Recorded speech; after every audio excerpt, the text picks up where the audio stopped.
Coming up on the next episode.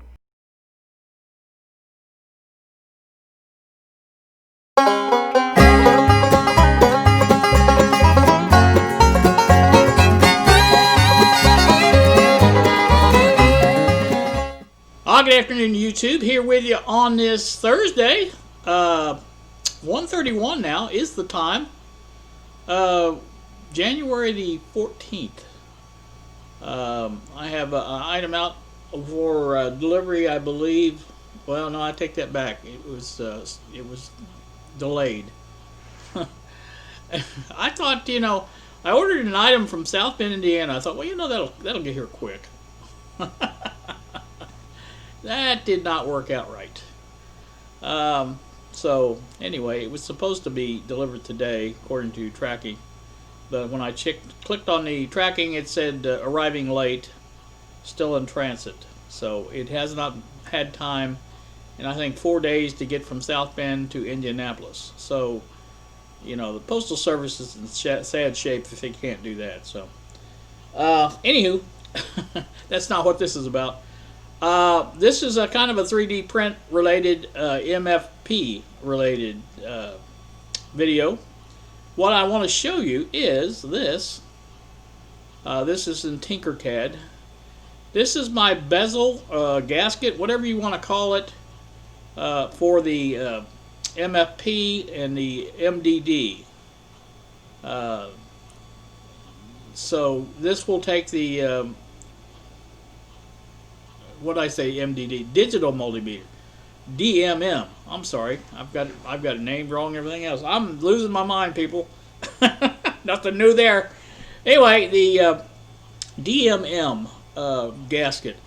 As I spoke on my video yesterday, I wasn't happy at all with the way that looks on the panel, and I didn't like it. So I thought, what better use of the 3D printer than to make up a gasket or a bezel, whatever you want to call it, where the actual MDD will fit into this area, and it will sit on this plastic part here, and be nice and flat on there, and this will be able to be screwed onto the metal, and I'll have to make a hole to fit the notch out the hole a little bit more to where it fits this whole thing here, and it doesn't have to have these indents here, but basically it has to be the same size as this is on the top and the bottom as a rectangle. That's all it needs to make that work. So that will be easy enough to notch out, I think. It shouldn't take much more notching than I've already notched out. So. But anyway, it will look much better. I've already printed out one of these as a sample or rough draft, whatever you want to call it. And I wanted to get the exact placement of the notches that has to be put in here, and got those all done. And these notches, top and bottom, this should line up pretty good. And even if it doesn't, I've got files that I can file a little bit to get it where it needs to be. But like I said, it should be pretty close like it is. So once this gets done, I will be ready to proceed with that. I still have not found the little function generator that I'm going to use. I know it's there somewhere, but I just haven't been able to find it. Back to this. This is about a millimeter and a half thick. So I used it on the first one, and I thought, well, that's going to be plenty, because it's not going to take much to, like I said, just a screw in each corner, maybe one here in the middle, to screw it to the metal part, and then, like I said, this will fit down there. The DMM will fit down into it, and the back will fit on the DMM as it's intended to do, with the longer screws. So it will be basically the same setup as far as that's concerned, but it will look a lot better, I think. So probably what I'll do is take and when I get ready to paint the MFP, I'll go ahead and attach this, because it's going to be gray and it's not going to be a good color for it. I'll probably just attach this as is to the MFP while I'm painting, and paint this along with it, and that way it will be the same color as the MFP. I think that would be better. I don't know. We'll see. I may try to do a little contrasting color. We'll see. Like I said, it's no big deal about it. I just want to make sure it's going to fit first. You know, once I get it fitting properly, and I can decide about the paint and things like that. But getting kind of close as far as that's concerned. I think I have everything except for that function generator. I think everything else is here, and it's ready to be put together. Getting kind of exciting about that because, like I said, I'd like to see it, you know, be working. And I think it will be a nice addition to the shop. And along with the chair and the new mat, I think that's going to, you know, make me want to get back in there. Funny, I've got a request for a review on the chair from Walmart, and I haven't even got the chair together yet, so I don't know. They get a little hurry, I think. But so anywho, that's what the deal is there, and that's what's going on here. It's currently printing. I'll show you. Let's see, Octoprint. There you can see. There is our Octoprint interface here. It's a web interface. Basically, you just turn on the printer and hook up the Raspberry Pi to power, and this comes up. Well, it doesn't come up, but you have to click on the web. You know, I've got it in my here in my thing right here is Octoprint. So I click on that, and it brings this up, and then that's the interface that you can see. You can see the tool, which is the nozzle, is at 200 degrees, 200.2. Bed is at 60.2. Gives you all the things. Gives you a nice graph here of the heating and temperature and things like that. So basically, it's just yeah, it's not got a webcam on it. But anyway. This G-code viewer, this is kind of neat because this kind of gives you an outline of how it's printing. That's why the way it's printing on the actual printer, and that's what's printing now. It's filling in that space over there in the corner, and I don't know where the next one. Oh yeah, it's filling that space in, so that's good. So that's looking good. I really like that.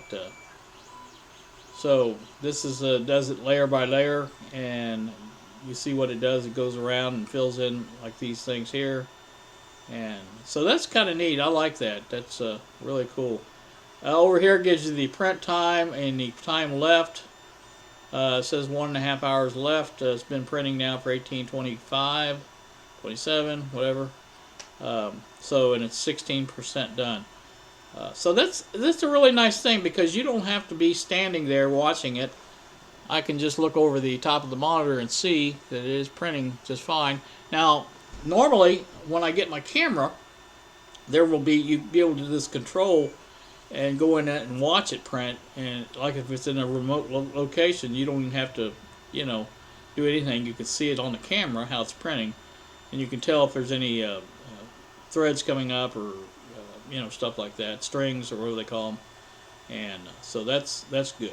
So. Alright, well that's pretty much what I'm up to today. I was sitting here in my chair nice and comfortable, and someone pulled up out front, and I looked out the window. It was Lexi. She must have come home for lunch, but she ran in, and I had forgot to open the front door, because sometimes I get up and I forget it, and so she had to go back to her car. By the time I got up to open the door, she'd already ran back to her car and got the garage door opener, came in through the garage, and was coming in through the kitchen when I was standing there at the front door. So I need to get a little faster in my movements, I think, maybe, or something. But anywho, that's what's going on here. I don't know why she comes home like that. She's always in a rush. She's just I don't want to get started on her. Not much going on other than this. This is pretty much it. But I kind of thought you guys might be interested in seeing how I designed this, and it was really much easier than I thought, because I basically designed this square here, or rectangle, I should say, by measurements, and it made that measurement, and then this section here is a trapezoid, uh, and I'd find that in the dimensions of that. And this also, and it's hard to tell, but this is a trapezoid also because it's a little bit wider at the bottom than it is on this end. I think it's 59.25 here, 60.25 here. So basically, I basically designed all these pieces, put them all together, and joined them together. And when you do that, you have a single piece, and that was kind of neat. So that's the way I did that. And then the notches obviously were just pretty much a measurement. You measure down from here to here, the starting point of your notch. I think this was 40 millimeters, and then the notch itself is 4 millimeters. And then I put it in a millimeter, I think is what it was, but I think I might have put it in a little bit more just to be on the safe side. And basically it's the same on both sides. You can see they're pretty much right across from each other on both of these notches are. So now the top and the bottom are offset. Offset this one to the right, this one's offset to the left. So that's just the way it's laid out, and I don't know why, but I put a couple of rounded notches here for the things that go through and attach to the bottom of the case. And I wanted to make sure it fit really good, and it can be moved around a little bit if it needed to be. And like I say, this may not be perfect as far as the notches and everything like that, because I'm using my eyesight and a rule. I didn't use a caliper on this. I do have a new caliper though, so that's helped a lot. It helped getting these measurements here because I used the caliper going across here and stuff like that. But like I said, it's really nice, and having the ability to do something like this if you need to.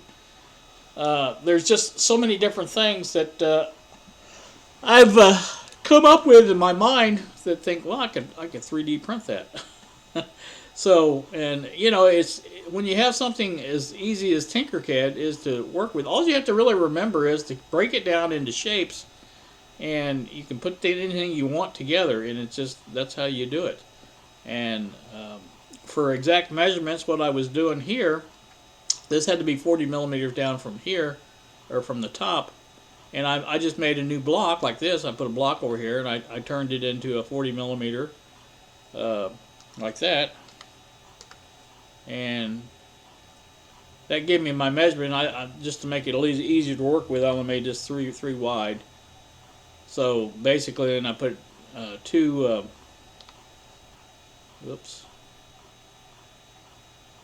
Two. And that's this is going to be my spacer. Then I can just move that in here like that, and you can see it'll fit right in there like that, and gives you an idea right where the 40 millimeters is at. So that's how I did that, and that's an easy way of doing it. And so that's how I basically laid everything out and did all the calculations, things like that. And I think it'll work out pretty good. Let's see, we're not at 22%. Let's see what it looks like. It looks like, well, it's printing. That's a good sign. But again, like I say, that's what I'm up to. I thought you guys might be interested in seeing that. I don't know that you are or aren't. I know the guys that don't like 3D printers probably won't care about it, but some of you may. And just thought I would show you what I've been up to. I am not just sitting here doing nothing. Oh, by the way, I did sleep in my bed all night last night, and that's the first night I've been in my bed to get some rest. I'd say in 4 or 5 days. Because I've been spending the nights out here in the living room and sitting up here and sleeping in my chair, which works sometimes it doesn't.